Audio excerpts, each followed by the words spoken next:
गुरदीप सिंह जी, यहाँ आकर दिमाग मेरा घूम रहा है, मुझे समझ में नहीं आ रहा है कि देश का ये हिस्सा जो राजधानी के इतने पास है, वहाँ ये सब हो रहा है, लोग डर के भाग रहे हैं, पलायन कर रहे हैं और कोई कहने सुनने वाला नहीं। हाँ जी, यहाँ से सभी लोग जाने लग रहे और बहुत काफ़ी लोग तो यहाँ से चले गए। क्यों जाने? यहाँ माहौल अच्छा नहीं है जी। कैसे अच्छा नहीं है? यहाँ दिन दौड़ी जो है 3 मर्डर हुए, रंगदारी हुई। कभी यहाँ 17,000 हिंदू या करते थे और 14,000 कुछ के करीब यहाँ मुसलमान होते थे। आज का जो आंकड़ा है, आज का आंकड़ा है कि 100% में 95% हुए हैं और 5% हमें। क्यों? बस यही है कि कुछ तो ये जब से दंगे उंगे हुए, राजशिविर वाले आए, ये लोग जब से यहाँ आए तो इन्होंने उससे माहौल और ज़्यादा ख़राब हुआ है यहाँ। आपने कश्मीरी पंडितों के बारे में सुना है गुरदीप? हाँ, मैंने टीवी में देखा। क्या यहाँ भी कश्मीरी पंडितों वाला हाल? सेम ऐसा ही हाल है। लोग मकान बेच के जा रहे हैं यहाँ पे? हाँ बिल्कुल जा रहे हैं। मकान की कीमत सही मिल पा रही? नहीं मिलती। जो 1 रुपये की चीज़ है वो 25 पैसे 30 पैसे। ना जाने कितने ऐसे लोग थे जिनके परिवार के लोग पिछले 2 साल में मारे गए, रंगदारी की वजह से या फिर किसी और वजह से, लेकिन उनके मुंह से एक शब्द नहीं निकल रहा। बोल रहे हैं आप तो चले जाएंगे, उसके बाद हमको भुगतना पड़ेगा। अनमोल, क्या हालात हैं यहाँ पे? बहुत डर सर, बहुत ज़्यादा डर। आज दिल धड़कता है यहाँ पर रहने से मेरा। एक समुदाय की, एक विशेष समुदाय की बढ़ती तादाद और एक समुदाय की घटती तादाद की वजह से आज यहाँ पर हम लोगों का जीना बहुत ज़्यादा दुश्वार हो चुका है सर। मैं अंदर से मुझे झुंझलाहट हो रही है सोच करके कि लोग डर रहे हैं बोलते हुए। नहीं सर, मैं आपको 124 किलोमीटर ही नहीं, मैं आपको 24 किलोमीटर मात्र भी इस चीज़ का अंतर दिखा दूंगा। आप पानीपत में और किराने में अंतर देखिए। हम ग्राउंड जीरो पर रहते हैं यहाँ पर। डर हमें पता है क्या सर क्या होता है। वो यूथ जिसकी बात हर कोई करता है, हर नेता करता है, और ख़ासतौर से उत्तर प्रदेश के मुख्यमंत्री अखिलेश यादव खुद युवा हैं, उनके सूबे में एक नौजवान इस डर और खौफ के साथ जी रहा है। किराने की तो स्थिति इतनी ख़राब है जी हिंदू के लिए, तो यहाँ से बिल्कुल कंडम है। बस ये समझ लो कि जो मजदूर तबके के आदमी भी हैं वे भी बाहर जाने लग रहे हैं। यहाँ खड़े होकर के ये भी एक बड़ी अजीब सी स्थिति लग रही है कि इन लोगों के साथ कोई खड़ा क्यों नहीं होना चाह रहा? वोट नहीं देते क्या आप लोग? वोट देते हैं, भारत के नागरिक हैं। हाँ बिल्कुल भारत के तो नागरिक। फिर इनके साथ खड़ा कोई क्यों नहीं हो रहा है? इन लोगों से बात करने के बाद धीरे धीरे तस्वीर साफ होने लगी। कैराना में लगभग 92% मुस्लिम और 8% हिंदू रहते हैं। आज से 2 साल पहले तक कैराना का माहौल बहुत अच्छा था। यहाँ तक कि जब मुजफ्फरनगर में दंगे हुए तब कैराना में किसी छोटे से झगड़े तक की खबर नहीं सुनाई दी। लेकिन 2 साल पहले रंगदारी न देने पर दिन दहाड़े एक के बाद एक व्यापारियों की हत्या की गई और इसके बाद कैराना का माहौल अल्पसंख्यक हिंदू परिवारों के लिए एकदम बदल गया। मुझे बड़ा ताज्जुब हो रहा है कि दिल्ली से मुश्किल से 100 किलोमीटर की दूरी पर ये शहर बसा हुआ है। ऐसा कैसे हो सकता है? हम तो कल्पना भी नहीं कर सकते वहाँ बैठ करके कि लोग इस डर और खौफ के साथ में यहाँ पलायन कर रहे हैं। सरकार, सिस्टम, प्रशासन, अधिकारी, कानून, संविधान कुछ है या नहीं है यहाँ पे? यहाँ सरकार का, कानून का बहुत कम ही दबदबा है। ना सरकार से कोई डरता है, ना कोई प्रशासन से डरता है। मनमानी करते हैं पुलिस वाले मन अनदेखी करते हैं हर एक मामलों की। रोज़ाना कोई ना कोई घटना हो जाती है। पलायन का सबसे ज़्यादा कारण यह है कि लूट खसोट। अभी यहाँ एक पंजाबी परिवार का एक बहुत बड़ा किराना की दुकान थी, शाम के टाइम पैसे लेकर घर जाने लगा टीचर कॉलोनी में, उसका थैला छीन लिया। 3 दिन बाद ही मकान भी बेच कर और दुकान बेच के चले गए। अच्छा, आप जब व्यापारी शब्द का इस्तेमाल कर रहे हैं तो इस व्यापारी में सभी धर्म के व्यापारी आ रहे हैं या किसी एक धर्म के व्यापारी ही ज़्यादा आ रहे हैं? एक धर्म के व्यापारी केवल, हिंदू धर्म के, जो वैश्य कम्युनिटी। मैंने कुछ वक्त पहले मैं कश्मीर गया था और कश्मीरी पंडितों की खबर की थी मैंने, और मैंने देखा कि 90 के दशक में उस वक्त आतंकवादियों ने सबसे पहले उन्हें शिकार बनाना शुरू किया और फिर ऐसे हालात बने कि उनको छोड़कर जाना पड़ा, निकलना पड़ गया। अब मैं यहाँ खड़े होकर जब मैं देख रहा हूँ तो मुझे तस्वीर में कोई ख़ास अंतर नज़र नहीं आ रहा है। यहाँ से भी ऐसे ही लोगों को पलायन करना पड़ रहा है, अपनी ज़मीन छोड़नी पड़ रही है, अपनी जायदाद छोड़नी पड़ रही है, भागना पड़ रहा है जान बचाने के लिए। आप लोगों को कोई फ़र्क दिखाई देता है? नहीं, कोई फ़र्क नहीं दिखाई देता। बिल्कुल ऐसा ही है। वैश्य कम्युनिटी के यदि आप मकान देखेंगे, इतने बड़े बंगले खाली पड़े हैं जो देहरादून चले गए लोग। कैराना तो छोड़िए, आसपास बसे व्यापारी भी इस शहर में बसे हिंदू परिवारों को लेकर कुछ भी बोलने से डरते हैं। क्यों निकले आप कैराना से? वहाँ थोड़ी दबंगई थी। जो हमारे दूसरे संप्रदाय के लोग थे वो मान लो हमसे दवाई लेके या अपनी दबंगाई, हमें ये करो वो करो, ऐसे हुक्म से चलाते थे एक तरह से।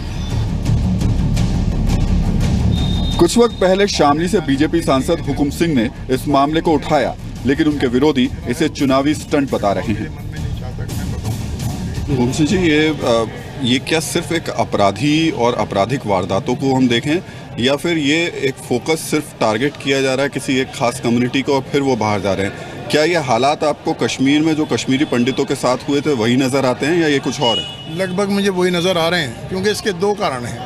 एक तो जो तत्व यहाँ से गया, जो एलिमेंट गया यहाँ से, वो संपन्न था, पैसे वाला था, उसके पास में अपने अच्छे अधिष्ठान थे, लाखों लाखों रुपए के सेल वाले भी थे, अच्छे उनके भवन थे, तो उनके सामने नज़रिया ये था कि ये जाएंगे, इनकी दुकान पे भी कब्ज़ा होगा, इनके मकान पे भी कब्ज़ा होगा, और जब कब्ज़ा करेंगे आगे उनको करोड़ों करोड़ रुपए की संपत्ति मिल जाएगी।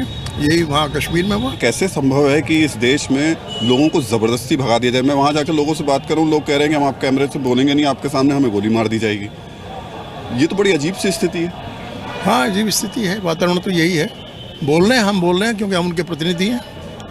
अब हर आदमी को बोलने की आवश्यकता भी नहीं है, हम बोल रहे हैं, खुल के बोल रहे हैं, और हर जगह बोल रहे हैं, हर मंच पे बोल रहे हैं और बोलते रहेंगे। लेकिन आपको लगता है केंद्र सरकार को इंटरवीन करना चाहिए, राजनाथ सिंह को, गृह मंत्री को? निश्चित रूप से इंटरवीन भी करेंगे, और हम इसी महीने के अंतिम सप्ताह में गृह मंत्री जी आ रहे हैं कैराने में, उनके सामने सारी स्थिति रखेंगे। तो कितने लोग पलायन कर चुके हैं? मैंने आज ही यहाँ पर करीब 340 लोगों की सूची दी है, लोगों की नहीं, परिवारों की। पिछले कई दिनों से कैराना से हिंदू परिवारों के पलायन की खबरें पश्चिमी उत्तर प्रदेश के अखबारों की सुर्खियां बन रही हैं। अखबार बता रहे हैं कि कैराना में क्या हो रहा है, बावजूद इसके सब खामोश हैं। कैराना चर्चा में है और चर्चा पलायन को लेकर के है। डीआईजी साहब मेरे साथ इस वक्त मौजूद हैं। सर, ये चर्चा है इस वक्त कि लॉ एंड ऑर्डर की वजह से कैराना से लोगों ने निकलना शुरू कर दिया है, वो घबरा रहे हैं, डर रहे हैं, आतंक का माहौल है। ऐसी कोई बात नहीं है, लॉ एंड ऑर्डर बिल्कुल यहाँ पे ठीक है और क्राइम यहाँ पे कंट्रोल में है, और ये अभी चर्चा में ये आई है और हम इसको पूरी तरीके से वेरीफाई कर रहे हैं। मैं कश्मीर गया था और वहाँ मैंने कश्मीरी पंडितों का तस्वीर लोगों को दिखाई थी, बताया था कि 1990 के दशक में क्या हालात बने थे। और मैं कैराना में खड़ा होता हूँ तो मुझे कैराना में भी हालात वही नज़र आते हैं कि एक वर्ग विशेष के लोग ही यहाँ से जा रहे हैं। पर्टिकुलर अगर व्यापारियों को टारगेट करना हो तो सब धर्म और जाति के व्यापारी वहाँ पे काम कर रहे हैं।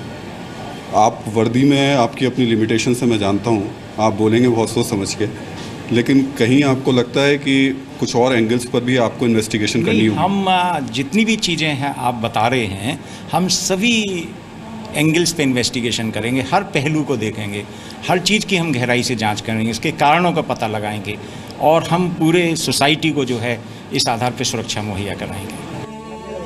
डीआईजी साहब से बातचीत के दौरान अचानक कैराना के पास के एक गांव से कुछ लोग मिलने पहुंचे। इन लोगों का आरोप था कि उनके गांव से कोई पलायन नहीं हुआ और ऐसी खबरों को जानबूझकर फैलाया जा रहा है।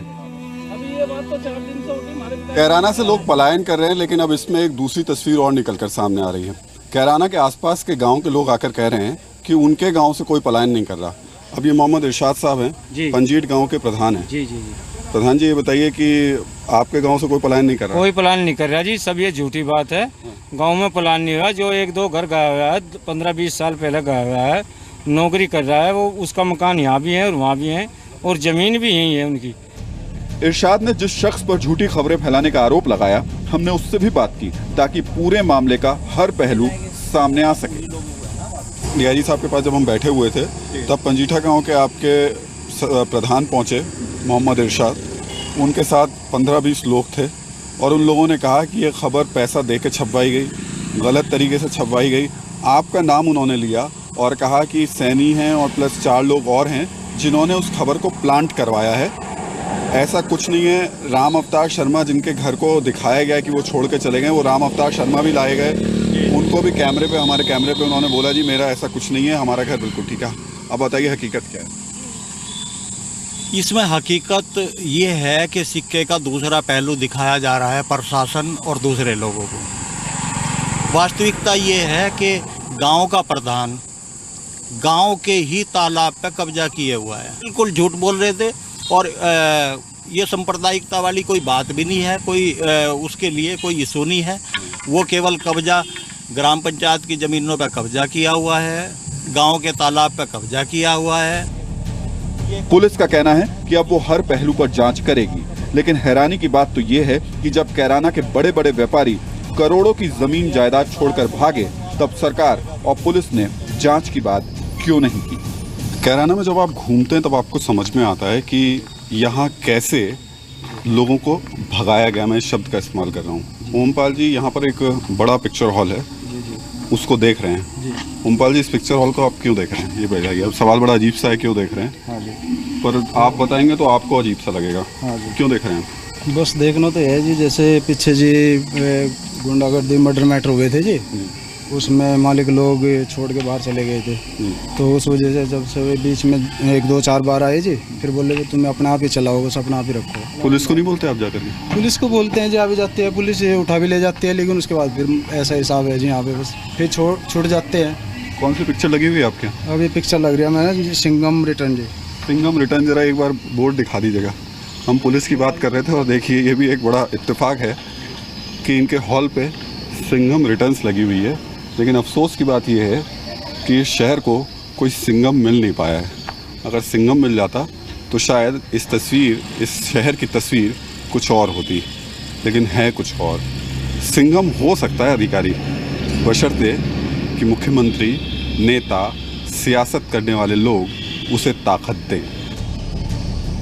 श्रवण शर्मा के साथ राहुल सिन्हा, जी मीडिया, कैराना, शामली। हमारी ये रिपोर्ट बताती है कि कैराना में हिंदू समुदाय के लोगों के मन में बहुत दहशत है और सिस्टम आंखों पर पट्टी बांधकर और कानों में रुई डालकर सोया हुआ है। हमारा सवाल बहुत सीधा है, अगर इतने सारे परिवार अभी तक अपना घर छोड़कर जा चुके हैं तो फिर उत्तर प्रदेश की सरकार ने इस मामले की जांच क्यों नहीं करवाई? हमारे कैमरे में रिकॉर्ड लोगों के डरे हुए चेहरे साफ साफ बता रहे हैं कि वो आतंकित हैं। अब सरकार की यह जिम्मेदारी है कि वो इस पूरे मामले की एक ईमानदार जांच करे और लोगों के डर और दहशत को खत्म करने की कोशिश करे।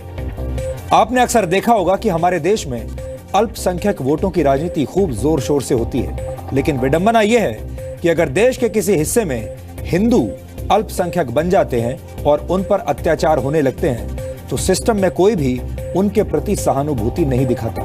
अब सवाल यह है कि ऐसा क्यों होता है और बार बार उनकी समस्याओं को नजरअंदाज क्यों किया जाता है। यहां पर मैं एक बात और जोड़ना चाहूंगा, और वो ये कि ऐसी खबरें बहुत संवेदनशील होती हैं और बहुत जिम्मेदारी की मांग करती हैं, और आज हमने वो पूरी जिम्मेदारी निभाई है, बहुत जिम्मेदारी के साथ ये रिपोर्टिंग की है। लेकिन हमारे देश का मीडिया अक्सर ऐसी खबरों को नजरअंदाज कर देता है क्योंकि ये उनके एजेंडे को सूट नहीं करता। हम ऐसी दूषित पत्रकारिता के खिलाफ हैं और इसलिए आज हमने आपको ये खबर दिखाने का फैसला किया।